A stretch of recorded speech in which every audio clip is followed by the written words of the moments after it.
Have y'all ever heard before that hurt people, that hurt people hurt others? I just heard that like a few years ago. Okay. But it's something that I've actually lived through. And I think that we've all lived through and we're living through. And some have overcome that through Yeshua. And so in one tongue of angels, it says in First Corinthians 15:33, Paul was speaking to the Corinthians and he said, "Be not deceived, bad company corrupts good morals." So that's one way to say it, right? And I know that in our family, we had a saying that if you hang out with dirt, it'll rub off on you. Dirt, really, spiritually, being death. If you hang out with someone that is spiritually dead, it's going to rub off on you. So you have this heart condition. And for me personally, and I know that this happens to all of us, that you get hurt by others and it starts to harden your heart towards the trust and the faith that you have in our Creator because you think, why is this happening to me? Because for me personally, it was, I guess, at the age of 12 is when it started to like really start for me, but just through death, through someone physically dying. And then at the age of 16, it happened again, but in a different way. And those were like two huge moments for me that I was hurt. And it wasn't until the age of 16 when I was hurt by someone that I really, really trusted in such a way that it was a hurt and a betrayal that seemed incomprehensible to me. And at that very moment is when I'm going to call it a root of bitterness because that's what scripture calls it, started to set into my heart. And we'll talk more about that. But that was the first moment in my life where I started to build up this wall, the spiritual wall around my heart. Okay. And I was like, well, I don't want to let anybody else in because I don't want them to hurt me like that other person did. Right. And then when I would speak to others, I would use my tongue because it ultimately was my heart that hurt. And I would use my tongue to hurt them because I would give them lashings, with my tongue, so to speak, because I was that hurt person. And so then I would hurt others. In scripture, it says that life and death is in the power of the tongue. And out of the abundance of whatever's inside of our heart, our mouth will speak. So if we have death and hurt inside of our hearts, then that's going to obviously hurt others in some form or fashion, whether it be, critiquing them, they're not good enough, they're not meeting your standards, whatever that looks like, where you want more out of that relationship and you're not getting more. So you're like, well, I'm going to hurt them. Look, I spent, I would say 17 years, 18 years of my marriage doing that to my husband. Praise Yah that he was long suffering with me. But it's ultimately the heart in the Bible. Okay.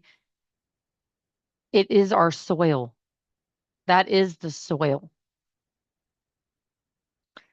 And what happens is that over this time of being hurt, okay, and you start building up this wall, the Father wants to plant Yeshua, the seed, the word inside of your heart.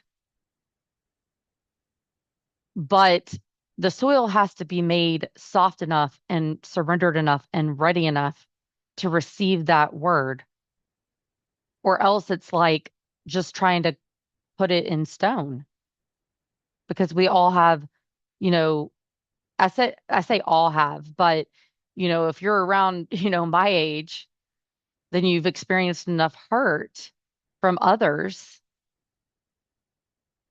that your heart is stony. But when you're first born into the world, right? Like you have that childlike faith, you have that uh childlike innocence, and everything is new. And that's what Yeshua was always talking about. You have to have childlike faith because your heart at that point shouldn't have been hardened. And if it was, I'm so sorry. I'm so sorry. And it's truly through the hurt of others that have caused your pain. And ultimately, it was turning away from whatever delights our Father in heaven, right? Our eternal Father, our Creator. But there's this heart that has these four different types of soil, okay?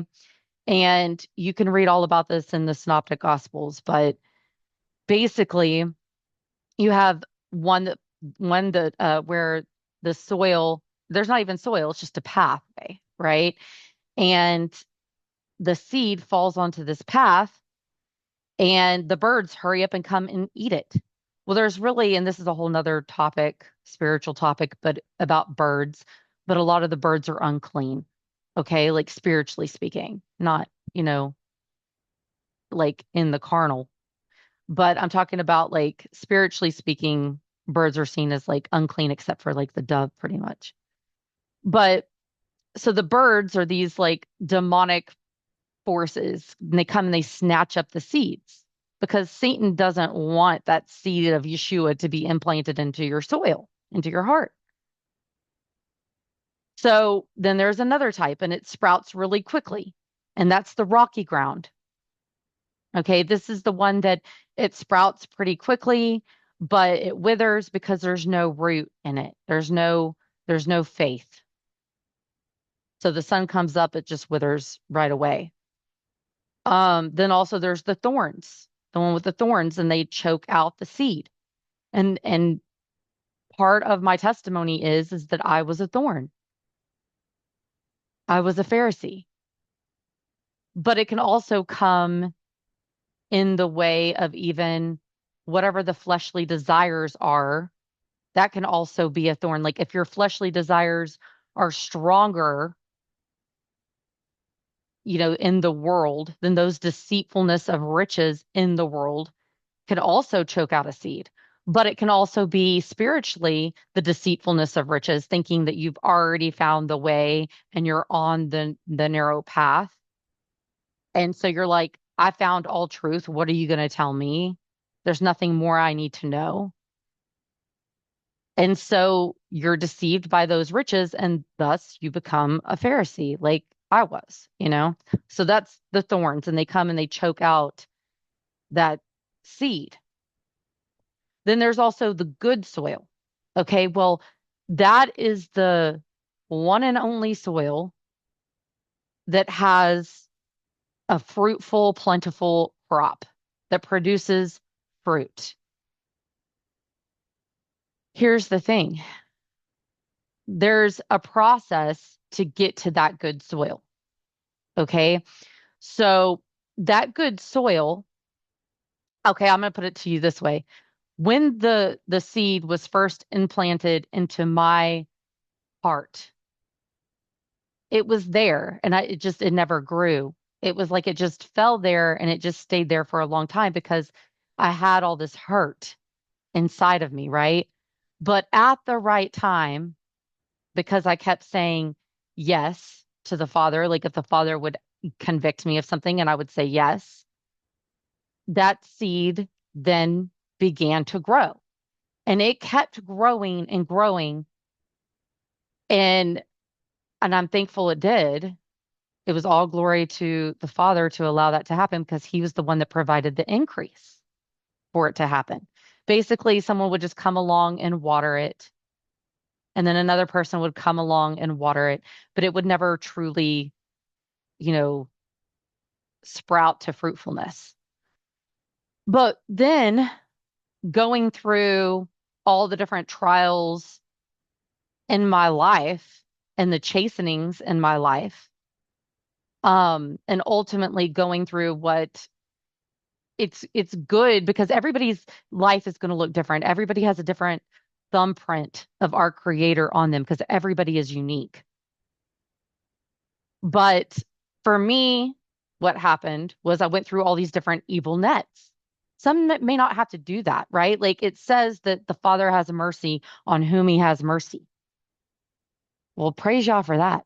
That not everybody has to go through the same evil nets like the church, Hebrew roots, an online movement, or even QAnon, whatever net it is, right? Whatever net in life it is that has a bunch of holes. And ultimately, you want to be in the Father's net. You want to be in Yeshua's net. So going back to um, this root of bitterness, okay, that had crept into my heart at the age of, it was really probably before 12, but that's when I really noticed it. And then also at the age of 16. And it says in Hebrews 12:15, see to it, no one fails to obtain the grace, that's conviction of God, that no root of bitterness springs up and causes trouble, and by it many become defiled. So then you go and you read in the book of James, where how in the world could somebody defile others? Well, it's by hurting others. It's by what the words that we speak, because the tongue, even though it's the smallest member of our body, it causes the whole world to be set into iniquity, a world of fire, a world of hurt. So out of my mouth causes defilement if I'm speaking death over people and if I'm cursing them. And then that becomes your identity, right? Because hurt people. Because bad company corrupts good morals. So you start hanging out with the same people that have your same type of heart. And the Father's like calling out to you, and he's like, come to me, lost sheep, come to me, listen to me. I'm trying to show you the ancient paths. I'm trying to show you the way, the truth, the life. I'm trying to show you my son. I'm trying to show you what he did for you on that stake. You don't have to keep living like this because I know it's painful. I know it hurts. I know you want to stop your mouth from hurting others. I know that your heart is aching inside and you feel like you have a disease in your heart and you need it to be healed. So just call out to me in faith and I'll be mighty to answer you. And I'll start to show you through the process of being born again of water. I'll start to show you who I am, what my identity is. That's what he did for me, right? Where he started to turn that darkness, that hard soil into this really soft soil, the surrendered soil. He turns the darkness to light inside of your heart to where you fully surrender and have accepted Yeshua's sacrifice for you. That becomes your new name. your new identity in him, because your name is a reflection, right, of like what's going into your identity is, and your name is that reflection of what goes into your heart and then comes out of your heart. So let me put it to you like this. This beautiful picture, this is one of my most favorite pictures ever. I had a wonderful, beautiful, wonderful sister send me this picture of her daughter, and it just brings tears to my eyes. And it just pricks that stony heart. That's what it did for me. Because I look at this picture and you may not understand it unless you have sheep, but I'm going to try to explain it to you. So Paul in the Bible, he says, follow me as I follow Yeshua. He's not he's because he has the spirit of the Father in him, and that Yeshua's indwelling in him, and he's fully surrendered. He's telling others, he's like, follow me because I want to teach you everything that he's shown me. My cup is overflowing. And so I want to show you. That's what Paul in the Bible was saying.